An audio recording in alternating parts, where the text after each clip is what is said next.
Section 14.9, buffers. We're not going to do any buffer calculations. We're just going to talk about what a buffer is and how a buffer is prepared.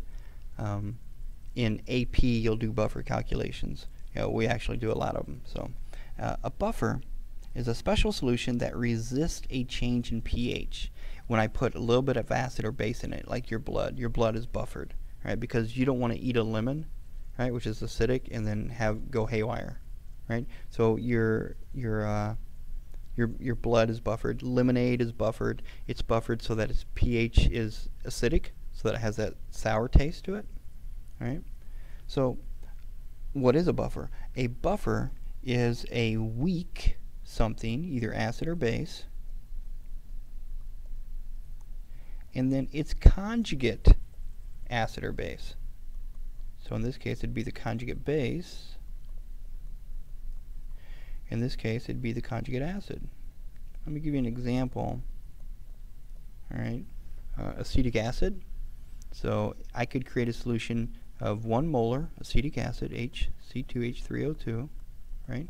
So there's the weak acid part. Now I need the conjugate base. So the conjugate base is C2H3O2 minus. But as you know, I can't go and get a jar of C2H3O2 minus. It has to be with something else.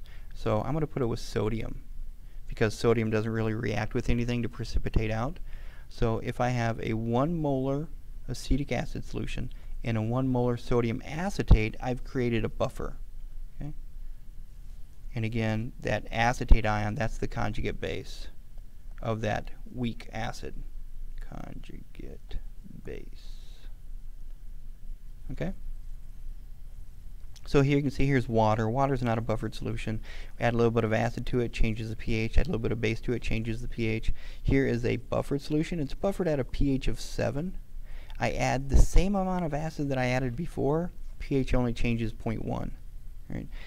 Add the same amount of base of what I added before. Again, pH only changes 0.1. So that's what a buffer does. A buffer resists a change in pH. The larger this concentration, the greater the buffering capacity. So everything I said there, it's made out of an acid-base conjugate pair. A couple examples there.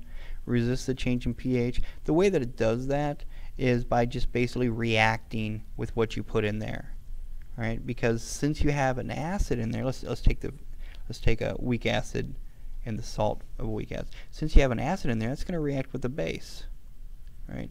And since you have a base in there, that's going to react with the acid.